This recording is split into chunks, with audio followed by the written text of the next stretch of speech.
TV 999 news. ఇక వార్తల్లోని వివరాలు చూద్దాం.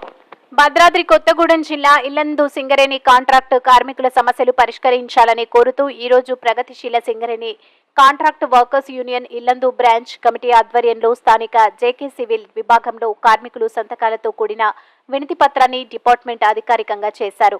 అనంతరం సంఘం రాష్ట్ర అధ్యక్షులు షేక్ యాకూబ్ షావలి పాల్గొని మాట్లాడారు. ఈ కార్యక్రమంలో మోటార్ వర్కర్స్ యూనియన్ రాష్ట్ర ప్రధాన కార్యదర్శి పాయం వెంకన్న, ఐఎఫ్టియు జిల్లా నాయకులు మల్లెల వెంకటేశ్వర్లు, బ్రాంచ్ కార్యదర్శి కొత్తపల్లి రఘు, బ్రాంచ్ నాయకులు రాజేశ్వరి, మల్లిక, ఎల్లమ్మ, సైదా తదితరులు పాల్గొన్నారు.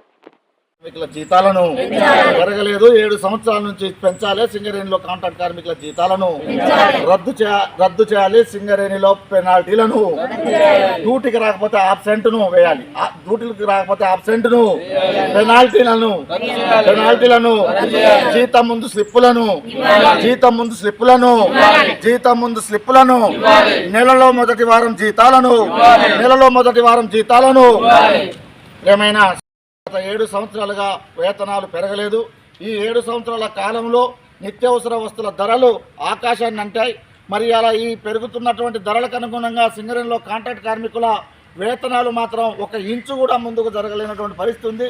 తద్వారా వీరి జీతాలతోటి ఆ నిత్యావసర వస్తువుల ధరలు కొనుగోలేక ఇలా పిల్లల్ని సాదుకోలేక పూట గడవడమే ఇలా సింగరేణిలో బహు కష్టంగా కాంట్రాక్ట్ కార్మికుల బతుకులు కొనసాగుతూ ఉన్నాయి. ఒక పక్క చిన్న జీతంతో ఉక్కిరి బిక్కిరి అవుతా ఉన్నా, సీఎంపీఎఫ్ కట్ చేస్తూ ఉన్నారు. 3 సంవత్సరాల నుంచి అవి బ్యాంకులో జమ అవుతున్నాయా, అకౌంట్లో జమ అవుతున్నాయా, కనీసానికి వాళ్ళకు లెక్కలు చెప్పేటువంటి పరిస్థితి సింగరేణిలో లేదు.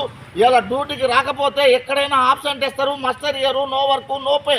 కానీ సింగరేణిలో మాత్రం డ్యూటీకి రాకపోతే పెనాల్టీ వేస్తున్నారు.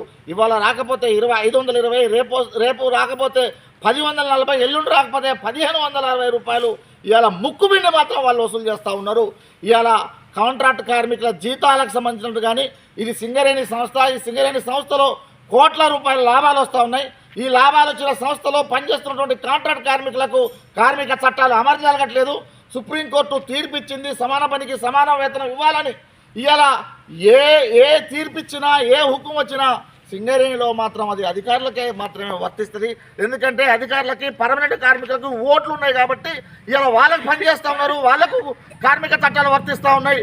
ఏ చట్టాలు లేకుండా, దిక్కుమక్కు లేకుండా ఇలా వేడి నీళ్ళకి సన్నీళ్ళని నా అక్కలందరూ రోడ్ల మీద వచ్చి కాలనీల చుట్టూ ఊడుస్తూ ఉంటే ఇవాళ వాళ్ళకి ఓటు హక్కు లేదు కాబట్టి ఇవాళ వాళ్ళని పట్టించుకునేటువంటి పరిస్థితి లేదు. ఎవరైనా మంత్రులు వచ్చినా, ఎమ్మెల్యేలు వచ్చినా మెల్లలా ఇలా పశువులకు కనుక కడవలేసినట్టు వేసి వాళ్ళ ముంగట నిలబెట్టుకొని వాళ్ళ ఓట్లు దండుకుంటూ ఉన్నారు తప్ప వాళ్ళ సమస్యల్ని సింగరేణిలో పట్టించుకునేటువంటి పరిస్థితి లేదు. ఈ దశలో ప్రగతిశీల సింగరేణి కాంట్రాక్ట్ వర్కర్స్ యూనియన్ మొన్ననే బ్రాంచ్ కమిటీ వేసుకొని వారి సమస్య మీద ఇలా 23 నుంచి జూన్ వరకు ఆందోళన కొనసాగించాలని డిపార్ట్మెంట్లో పలు సమస్యలతో ఏదైతే కాంట్రాక్ట్ కార్మికులు ఎదుర్కొంటూ ఉన్నారో ఒక 8 సమస్యల మీద ఇలా కార్మికుల సంతకాలు పెట్టించి వాళ్ళ అధికారులకు ఇస్తూ ఉన్నాం.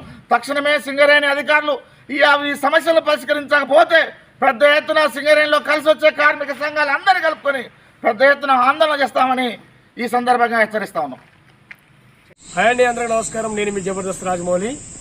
మార్పు మీడియాతోనే సాధ్యం అనే ఒక గొప్ప నినాదాన్ని తీసుకున్నటువంటి టీవీ 999 న్యూస్ ఛానల్ వాస్తవికతను మీ ముందుస్తూ ప్రతి ఒక్క అంశాన్ని ప్రజలకు చక్కగా తెలియజేసేటువంటి news channel TV 999 Telugu news channel.